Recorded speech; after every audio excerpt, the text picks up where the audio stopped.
Hey, bounty hunter, we can work something out here, right? I don't think I really deserve this type of treatment over a little money problem. Look at me. I'm pathetic. I'll never survive jail. All right. Think you're in the clear. Well, we crushed that. Chance will be safer in jail anyway. Nothing to do now but collect our money. Be careful. I'm delicate.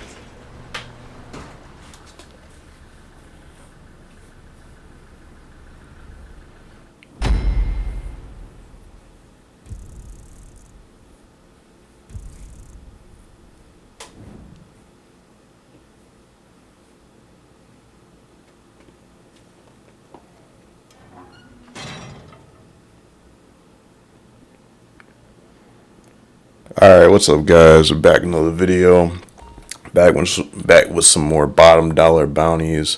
So this is going to be just kind of more of a review type of video. It's been about a week since the DLC's been out, and I just want to get my honest thoughts of what I think. Just as kind of a, I guess, a follow-up to the video I did actually a little bit over a week ago.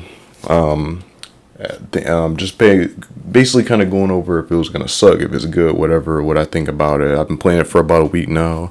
I've also been doing some of the dispatch missions with the new cop cars and stuff like that. So basically, what do I think? So basically, to start, let me actually get up here. So to start, you actually need to buy the new bail office business. So you actually need to buy it through, again, the Maze Bank foreclosures.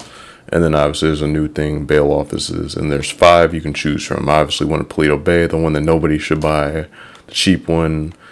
And then you have like the 4 in the city now. You get the one from the trailer. But obviously I think this one's the best one. It's the most expensive, but I think it's the best one. It's the most centric. Yeah. So you need to buy a bail office. You can do things like, I'll just go to mine. You can do like agents if you want those. Kind of like a throwback to the chop. I think no, not the chop shop. The auto shop DLC, where you could pick them. But they're not that great. They only bring you back, I think, like a few thousand every like hour. So it's not really that worth it. They're 1.5 million. I did not buy that.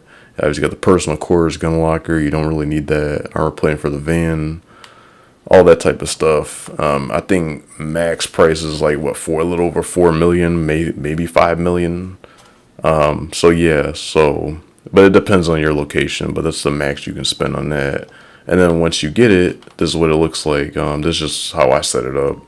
You get like your office with a computer, some snacks on the table. You get the main kind of office where she sits. She kind of talks to our targets as we bring them in. They say a lot. They talk a lot too. I'll say this guy and all the other ones. Then you got, I guess I'll give you a little tour. You go downstairs. You got like a little your garage with the van. Then you got 2 slots. So 2 garage slots. So yeah, that's not a lot for people who've been wanting some more space. But basically, it's a small little office. You just do your work, and and you have to sit there like a long cutscene. You can't skip the dialogue and all that, of course. And then that brings us to the main thing of the DLC. Is basically the missions, the bounty hunter missions. So basically, with these, I just captured this guy. It was about 124,000. It's like processing. So basically, it'll like show you. So basically, there's a main target, and then there's 3 targets that you have to pick from. So obviously this one, it's the most high paying, and then there's a bigger cooldown for it. It's a full day, not in game, a full day like in real life, 24 hours, and that's kind of long for only 124,000 or however much it can be. I think as high as it can be. I've done it a few times. The highest one I got was 130,000. So yeah, and then these are always 37 to 40,000. Which isn't really a lot. I mean, these are 48 minutes, so really this is just something you do in between Like, you know, like maybe you just add it to a rotation of ways to make money, like payphone hits or even like CEO missions or whatever. It's nothing too great, but I mean, it's decent. I mean, you know, it's I guess like for that. But in terms of just grinding these out, you can't really grind them out because the cooldowns in place and the payouts are so low. It's going to take you a while before you can even break even for how much money you spent for this business. Because I put about $4 million into my business. Well, actually, no, I spent about 3.1 million about. So this is like obviously only, yeah, this is just not going to be great for grinding if you're just doing this. This is just more for like the, you know, for something to do, just to add to a rotation, a way to make money, like I said earlier. That's it. So, I mean, this is okay. I mean, the missions are kind of cool. They're kind of unique. You know, one thing I don't like about these is like, when you select a target. Insurance fraud, more fraud. Oh, This lady took out credit lines in all her housekeepers' names to buy luxury decor. Ruin their lives. But I will admit the pictures of her place are stunning. I want to hear all the juicy details when you brought her fancy ass back here. yeah, you have to sit through that every time you select a target. She'll give you like a short little description. Now, initially when I played it, I thought it was kind of cool. She just kind of gives you some dialogue. Okay, you know, it's kind of like the starter mission, whatever. Okay, cool. But unfortunately, you have to sit through that every single time. You cannot skip it. If you do, it'll just give you a little prompt. So I'll just select this one. Just for you. Yeah, it'll give you a prompt. Wait for Jeanette to finish her introduction. Had a scam running a fake bank. Yeah. Cleaned a few dozen decent folk out of their life savings. Must be a talker, cause he ain't a looker. And you can't even back out of it either. So I just don't really like that. I mean, usually most other things you can like skip over the talking, but yeah, I don't really like that. So yeah, but the missions are like pretty cool. Now when you select the mission for the well, yeah, like the main target, like Chaz Lieberman here, I just got done with him. It puts you into your own like session, so it's just like a mission session, just like any other contact mission. But for these are free mode, so these are in free mode, so you can get killed by other players when you're trying to secure them.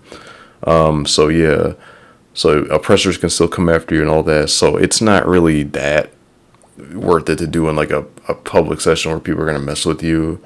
Plus the pay's low, and then then you have the cooldown. It's just not really that. I mean, if the cooldowns weren't really that bad, or like the payouts were higher, I think this would be a lot more worth it just as is. But yeah, and I think like really like, you know, cooldowns in general, really, I mean, you know, with like the pay, I think they should be balanced with what you're getting paid. So if it's like a higher pay, like a really high pay, then the cooldown should be relatively high to match, so you can't spam it, obviously. And then for the lower pay, it should be much lower, like maybe like 15 to 20 minutes for these, and then maybe 48 for this. You know, I feel like that's a nice like, or maybe like 2 hours, maybe kind of like if they want to take a page out of the Kyle Perico kind of nerf for that.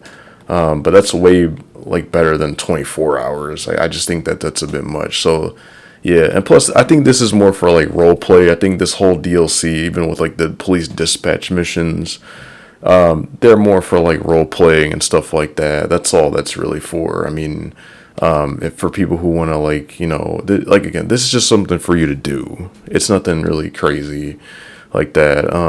The office is pretty basic. I mean, I think it's cool. I like the missions. They're kind of unique a little bit, but I feel like after a month or a few weeks, they're gonna get kind of stale. So I don't know. I mean, it's okay.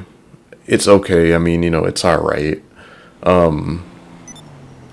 Yeah, this is just my office. I bought it here. I think it's the best one. Again, you know, it's centric. A lot of the missions will have you kind of going like, you know, well, some of them are have you go to Sandy Shore. Some of them, you know, you in the city.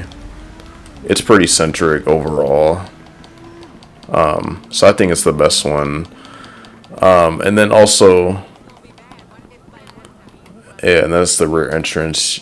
So there's a front entrance and a rear entrance for the van for like the garage. There's that garage again. We also did get some new cars too. We got some on the Legendary Motorsport. We got 5 new cars on here, and then we also got 1 new car on this website. And I think tomorrow, because today's Wednesday at the time we're recording this, tomorrow we should be getting a new car. I think that supercar, the Pipistrella, I think it's called. It's on Legendary Motorsport. It's really expensive, or it's gonna be on Legendary Motorsport tomorrow. But from what I've heard, it's not that worth it. It's really expensive, and I think you should expect that for most DLC cars. They're not really that fast. They just look kind of cool. Maybe some of them look kind of ugly. I mean, looks are kind of subjective, but yeah, these are all the day 1 cars on the Legendary Motorsport. Just a quick rundown. I didn't buy all of them. I only bought the Nobi and the Euros. I did not buy any of these yet. I guess a quick rundown. This is kind of cool. The Balakan Invasage. It's basically like I think it's an electric hydrogen car in real life. It's based off like the Hyundai Envision 74, I think, or 71. I don't know. It's a concept car. It looks cool. I think it's a bit overpriced for what it is. It does offer a Monitech. 2.4 million for that. It's I think it's I don't know what class it's in. I think it's like a Coupe's class car. I think it's cool, but I think it's just way overpriced for what it is. It's not that great in terms of performance, I've heard. You can obviously go to other YouTubers, stuff like that. The customization is decent, but it's kind of average. This one's another Monitech car, Paragon S. Basically just opposite of the Paragon R, obviously. To be honest, I think personally the Paragon R looks better. And plus, I mean, for $2 million, that's really expensive. It's a decent looking car. It's kind of like a luxury Bentley style car. I get it. But honestly, it's really similar to the Stinger TT, if you remember that car came out like last year. And that car, even though it's a little more expensive, I think that is like 2.3 million, and it's got HSW and a Monitech, so it's both fast and it can protect you from like missiles and stuff like that. Pressure Mark IIs can't lock on you. I just think this one looks better. It's really similar to that, not similar looking, but at least in the rear, I think it just looks like really similar to that. And I would say I already own that. I spent a ton of money on the Stinger TT. I mean, I think I spent almost $4 million on that car, and I just think that one's way better. I don't know. The back of it just looks really similar. I'm not really a big Bentley person. It looks nice. I think you can paint the stock wheels too. There's some cool looking stock wheels, but it's just kind of meh to me. I don't know. Then we got the the Nobi. Now I did buy this one. It's the BMW i8. I think it's cool. Yeah. It's a better i8. We already had I forgot the name of it. It's basically a fake version of it, like a Walmart Great Value version. This one's cooler. It looks better. It's got HSW. It's pretty fast from what I've heard. Pretty detailed interior. I haven't customized it. I bought it. Pretty decent. I actually think this is worth it. 1.8 million. That's not too expensive based on today's economy. I would say it's decent. This one's actually kind of a welcome addition. It's probably my favorite car personally from the DLC. $1.4 million for essentially a Nissan 300ZX, the Euros X32. Pretty cool. One thing you'll also notice about all these names, these cars, these are names that are already of cars that are already in the game, but they just switched them up a little bit. Like, except for this one. This one's different, but like, and this one too, these two. But the Euros, we already have an Annis Euros. We already have an Invetero Coquette. They just put D1 on the end. We have a Paragon R. They just made the S. Like, so it's just they're just reusing name. It's so like lazy. Except for these two. These are they actually put in some effort into these. Yeah. Like I said, back to this one. It's 300ZX, a JDM car. Yeah, I think it's a welcome addition. It's actually one of the cars I've wanted for a while in the game. Decent customization. It's decently quick HSW. It's not that expensive. 1.4 million. Not bad. Decent customization, like I said. I don't know, not much to say about it. I would say it's average. It's a nice car. It's just a nice car to add to your collection and stuff like that. Yeah, that's all I got to say about that one. And then the D1, which we already had the Blackfin, which is basically, I guess like a kind of more like, I guess, cartoony version of it, but this is the more realistic version, which I can appreciate that. It's it's more accurate to like the C1 Corvette in real life. It's nice. I don't think it was needed, but it's it's nice. I can appreciate the detail of it. And then we got the random truck on here, basically a Silverado, like late '90s, early 2000s Silverado. Okay, cool. I mean, it's not a bad truck. I think there are better trucks in the game. Like, you can buy. Actually, I don't think you can buy it anymore. You can find like a Sand King off the street, and it's way better. And there's even other trucks, like you have like the Yosemite Rancher. You got the Camacho. That's like $345,000. I just don't see the point of this. This is overpriced for what it is. It's not a bad truck, but it's decent. So the vehicles, I mean, they're meh. And then also, I forgot the cop cars. Yeah, those. You have to buy them on Warstock. These, I don't think they're worth it. I'm gonna be honest. I think they're cool. They're giving you variety. I mean, you have like a Impala police car. You have a Durango, even though it's not the new Durango, like a modern one. Okay, they give you that, and then they give you. Oh, I got the trade price for that. I didn't know. And then you have this, which is like a '70s police car, Greenwood. Yeah. I just don't think they're that worth it. If you already own like the Staniers, like even like the Gauntlet, Hellfire, or an Interceptor, these are a little more worth it to me. They're more like the modern cop cars. I think they're just giving you variety. Really, I mean, it would have been nice if they give us like a new version of like the like, I think instead of like the Dorado, I think they could have given us like maybe like a 30 Granger 3600 LS cop car. You know what I mean? Like, they could have given us that. Instead of this, they could have given us like maybe a police Buffalo. Because I feel like a lot of people, whether it's like the older one or the newer, or like a newer like STX version, and instead of this, they could have given us like maybe I don't know, maybe like a supercar or something, like a Vapid Dominator, like the GT, like the newer model hardtop. I did see a few people talking about that. That would be so cool, but they didn't. They just gave us like a '70s cop car, a '90s cop car, and like I think this is like an early 2000s cop car, I think. And then we're supposed to have some more cop cars come out. There's like the Impala LX, which is like an '80s cop car, and then we had like the Fox Body cop car. Which that one's actually, I'm not too mad at that one, but I mean, we have like some drip feed and some missions and all that. And then we have like, other cars in the drip feed that I can't wait for. But these just aren't worth it. And plus, if you buy them and then you don't want to sell them, you don't want them anymore, they are just not really that, you can't get your money back for them.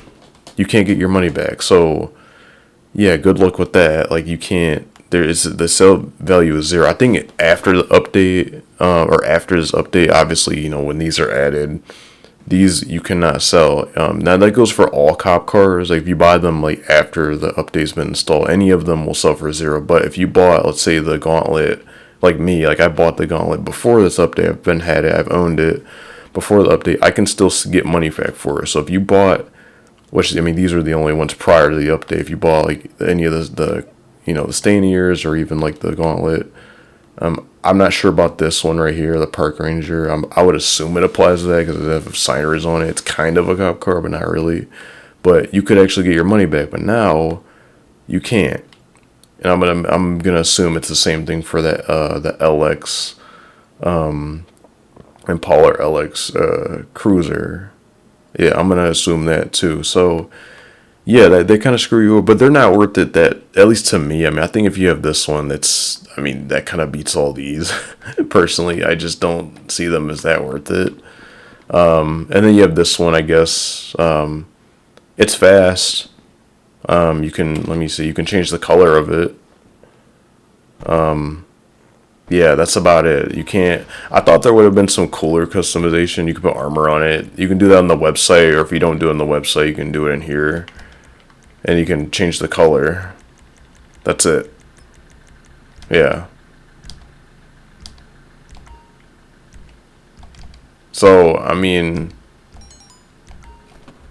there's really not like much to this DLC. It's very bare bones. I mean, the missions are cool. I mean, you can do the, you know, the, like I said, the office is kind of cool. I mean, you can do the, you know, new missions. You can argue with your, you know, the bounties you've captured. Jeanette will, you know, say some stuff to him and all that. But I mean, it's kind of underwhelming, honestly. I mean, you know, the dispatch missions are cool. I played those. Those pay 25,000. They're just like basically free mode missions you activate from the cop car and stuff like that. There's a variety of them. You have a, you know, safe in here, which that only is linked to like the you know, the people that you hire that I'm not going to pay for because it's too expensive, and they only bring back like a few thousand at a time. But yeah, it's cool, but it's really underwhelming. I'm gonna be honest. Like, yeah, and the rest of the DLC is just some cars. We're supposed to get some like new missions and stuff like that. Stuff for Halloween. They're supposed to get like a pizza delivery free mode thing. But I mean, it's not really that. I don't know. It's underwhelming. A lot of people say the DLC sucks, and it's like it's just. Oh, it sucks. It's the worst DLC. I think, honestly, Mercenaries was worse. I'm going to be completely honest. I mean, the missions are cool. I like the concept of it, bounty hunting, stuff like that. By the way, we did get some new career progress missions, bottom dollar bounties. So, yeah, you get these. You get, like, you know, jacket, stun gun finish. This is probably the best one, which I'm surprised you can't buy this in the store. I'm surprised they didn't add, like, you know, vests like this, or even like a chain like he's wearing in the picture there, like, you know, like handcuffs, like utility belts or nothing like that. You can't like buy any of that, and there's no cop outfits, which is a bit of a shame. They would go so well with like the dispatch missions, but no cop outfits, and sadly, unfortunately, so I don't know. I mean, and then you get if you manage to get a lot of those, the tier 4 challenge is done, you get the new car early. So they locked one of the drip feed cars behind the thing. Yeah, behind the career progress reward. So, yeah. This is probably the best one, honestly. This one. I did see someone like on a video in the comments of a video of someone else reviewing the DLC. They said they only bought the business to get this outfit, which I mean, is it worth it for this outfit? No, I would just say, like, do it because you actually just want to do something new for gameplay, but I don't know. I mean, overall, it's a cool concept, but it's kind of underwhelming. I'm going to be honest. The cooldowns, the pay, you know, I don't know. I'm not going to say it sucks, but I'm not going to say it's great either. It's just kind of like a meh to me. I'm going to give it like maybe a 5 out of 10. Like, I mean, like I said, I like the concept. It's cool, but they have to ruin it like every other DLC in some way, shape, or form or fashion. It is what it is. It's Rockstar. But I mean, hey, you know, it's not too bad. I mean, we have cop cars. We can do some missions, stuff like that. I like to try to look at it from, hey, it's just something to do. Like, it's not completely horrible, but it's okay. It's all right. All right. Anyway, I think I'm done kind of talking about it. This wasn't supposed to be like a rant video. I know a lot of people are making those rant videos and stuff like that, but oh, look at that. I got my process payment. Cool. And I got a reward for it too. Okay. Yeah. But anyway, I mean, that's about it. I mean, I don't have much more to say. It's okay. It's not anything great. I mean, you're not missing out on too much. There's some cool cars to look forward to in the drip feed. That's about it. I mean, once you've done these, it's kind of like rinse and repeat. So honestly, I mean, yeah. That's all I got to say, man. I mean, if you enjoyed the video, hey, leave a like, comment what you thought, subscribe for more. I mean, I'm interested to hear. I know most people hate this DLC so far. They're just like, oh, it sucks. But I mean, I kind of went in not like expecting anything anyway. But hey, that's just my thoughts. Anyway, leave your thoughts in the comment section down below. Drop a like for more. Anyways, yeah, that's it. That's all I got to say, man. I'm out. Peace.